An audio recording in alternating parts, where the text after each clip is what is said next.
Okay, hi everyone, welcome back to my channel. Hi if you are new here, hi if you are not. This is probably going to be a pretty quick video, but I did want to address this. So essentially, one of you lovely followers sent me an email last week, and it reads like this. Oh my god, I'm so glad I found your channel. You're doing such great work. Thank you. There is a business and energy mastery coach that I am obsessed with. His Instagram is... not gonna out this individual, but there you go. He makes income promises, gaslights like crazy, preaches wicked, sexist, masculine and feminine energy business stuff, and in general is super culty. And he pays for bots in his comments.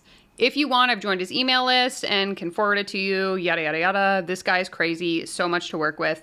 Explicit, scam artist. So obviously, I got that email and I was like, I gotta check this guy out. And so I thought that in this video, we could just go over a couple of his Instagram reels. I haven't really taken the time to go too far into what it is he does and what it is he offered. So I thought it would be fun to kind of like live react essentially to the content that he creates. And we'll do that. If you guys enjoy it, you can let me know in the comments and I'd be happy to make this more of a series and dive deeper into what this guy is up to. So he has a Instagram reel here and it's titled How to Maximize Your ROI on Every Investment. And I thought that the caption was really interesting because he says it's not about ROI as in return on investment, it's about the ripples of impact. And so I cannot wait to see what kind of culty BS he is going to spew with us. Let's get into it. So the moment I changed what ROI meant to me is the moment everything changed. Here's what I mean by that. I used to go into coaching engagements looking for return on investment, and that limited me. What I realized was actually if any engagement, event, mentorship program that I go into, if I get one insight that changes the course of my trajectory by just 1%, well, over time, that is going to be an exponential return.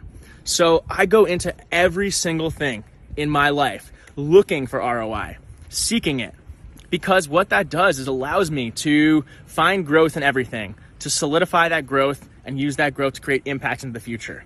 Okay, I especially hate this because I think that him changing sort of your perspective on ROI is just an excuse for when his clients probably pay him thousands of dollars to be in his program and they don't end up making their return on investment.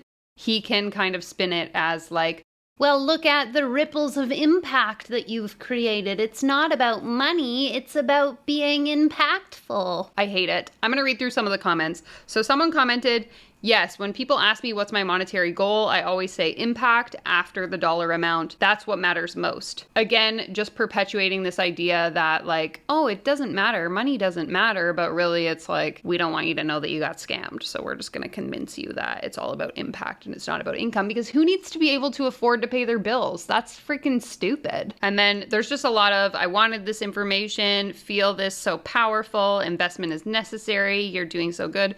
People are just pumping him up in the comments, so hate to see that. Just kidding, but ew. Okay, this one is called, This is the Work I'm Being Called to Do. This is the World I'm Working to Create. I'm taking everything that I've learned when it comes to expressing, harnessing, leveraging, and balancing the masculine expression with the feminine. I put it into a workshop to share my methodology of focus and flow.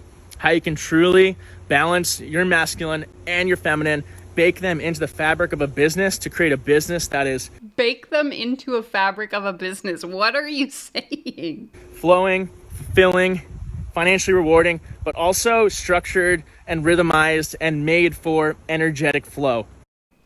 Okay, if that wasn't word salad, I don't know what is. Structuredized and mesmerized and... what? Made for you to be able to express your gifts powerfully in a way that your business feeds you energy and life becomes fun. So if you want to learn more about this, come to the workshop. It's gonna be fun, it's gonna be easy, it's gonna be an hour. Check out the link in bio if you wanna see more about it. Grab your spot, it's gonna be free. I never do free workshops, this one's gonna be free. So can't wait to see you there. Okay, so again, it kind of seems like to me he just put a bunch of words together. If someone in the comments can let me know what he was saying here, I don't really understand what I'm gonna learn when I sign up for this free workshop, so why would I bother signing up? And the title of it is Focus and Flow, Balancing Masculine and Feminine Energies for Profitability and Prosperity in Your Business. Why don't you just say, I'm hosting a workshop and I'm going to teach you how to make more money with ease or make money easily in your business. Why do you have to use these frickin' descriptive buzzwords to make it sound like something majestic and magical is going to happen? I don't get it. People in the comments are saying, if you're not signing up for this workshop, like, what are you doing? Oh my God, I guess I'm just an idiot. Okay, this one's gonna be good because he's talking about being a thought leader. Anyone, in my opinion, that is a self-proclaimed thought leader is a scammer. So let's see what he has to say. The truth is that being a thought leader is sharing our frequency with the world. Sharing our frequency. And social media is just a platform to do that in a way that's non-local. And in a way that the people that care are going to follow, and you're not advertising your life saying look how cool I am. You're emitting your frequency and playing bigger and knowing that there are people out there who are interested, and them seeing you in an ice bath might help them shift their state that day. It might inspire them. It's not about advertising you. It's just about you knowing that you're here now to make a bigger impact. And so why would we not leverage a platform where there are people who see you as the expert and who want to know how you live and who want to know your day to day? Okay, so he's kind of like contradicting himself there because he's saying it's not about like sharing your life and bragging about it. It's about emitting your frequency. So why not share your life so that people become envious and want to sign up for your program and become who you are and do what you do? Like, which one is it? Again, and I have a video coming out about this whole like quantum physics vibration frequency BS that a lot of these coaches spew. But essentially, rather than like saying the thing that he wants to say, he's using all of these flashy buzzwords to make it seem like it's so much deeper and so much more complex than it really is. Like, essentially, what I took away from this video in regular people terms is if you want to build a business, you should show up on social media and demonstrate how things are going in your business, particularly if you're successful. Make sure you're bragging about all the successes that you have to make other people envious so that they can desire that success and come to you to figure out how you got it. But instead he's wording it as, it's not about advertising your life, it's about sharing your frequency. Like, why do we have to talk like this? I don't understand. Sometimes the most healing thing that you can do is take massive action towards your biggest goals. And here's why. I see so many people go wrong, especially in the spiritual, energy, and personal development community, getting stuck in this loop of healing, of telling themselves that I need to heal from this thing before I do this other thing. They get stuck thinking that they need to be a certain way, feel a certain way, before they can serve and take big action. And to that, I call I think that's what you need to heal from. Because here's the truth. You are good enough as you are. You can help people as you are. And it's when you accept this that you're probably never gonna feel 100% whole and full or perfectly aligned, that you free yourself, that you give yourself permission to get out there, to take messy action, to serve, to start building your life's work. And when you do that, you will feel your greatest levels of fulfillment. You'll be living your greatest purpose and you'll be meeting your highest potential. And to me, that is what healing is about.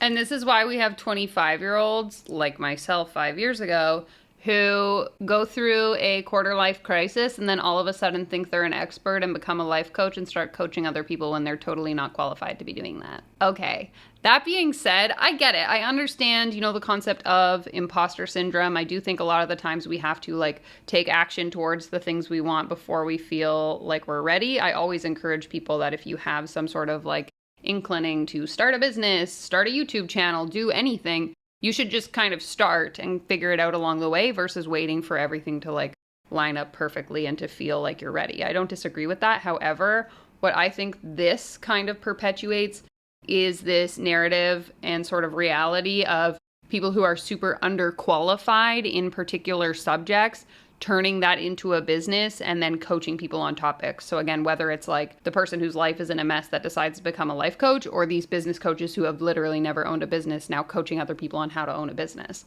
There's a difference between starting before you're ready and starting when you're completely unqualified for the thing that you want to do. Let's read the caption. Where people go wrong in the spiritual and energy world, they get stuck in the endless loop of healing. They think they need to be a certain way or feel a certain way before they can serve and take big action towards their goals. Well, absolutely yes, you should not be in a negative or unfit sort of stage of your life and then be shilling out advice to other people. That's awful. To that I call BS. You are great as you are and you can help people as you are. No, no, no, that is a recipe for disaster. Go to therapy. Give yourself permission to get out there. Take messy action to serve, to start building your life's work. Because it's when you do that that you feel the deep fulfillment, that you feel you're maximizing your potential, and you'll feel alignment with the deepest purpose. And to me, that's what healing is about. So exploit your own trauma and put it on other people and traumatize them in the process.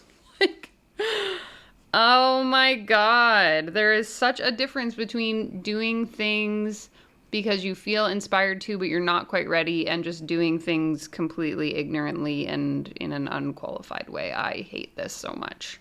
Let's watch one more. What you're feeling, there's wisdom to it.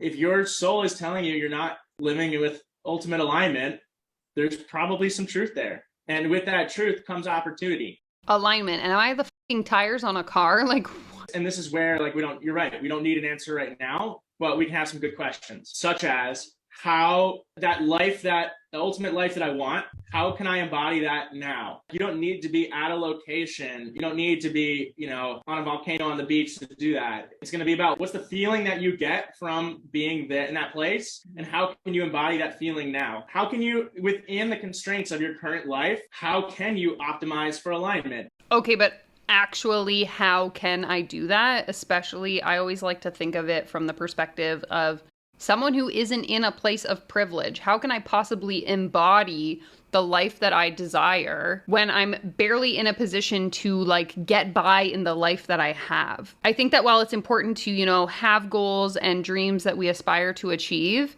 this perspective that a lot of these coaches spew is incredibly ignorant to the fact that most people are not in a position where they even have the time and the flexibility to be able to invest their energy into believing of this other life that they could be living. And it's not a fault of their own. It's of systematic issues that put them in that position. And so for then these coaches to say that the reason why you don't have the things you want is because you're not acting in alignment with the things that you desire. I don't have the time to be able to do that. It just doesn't make sense to me. Okay, friends, I know that this was a super short video, but I did kind of just want to review this person's profile because I was so happy that someone sent it to me. So if you enjoyed this content, let me know in the comments and I would be happy to continue to creep through this guy's Instagram, check out some of his offers, and comment more on what he's got going on the internet.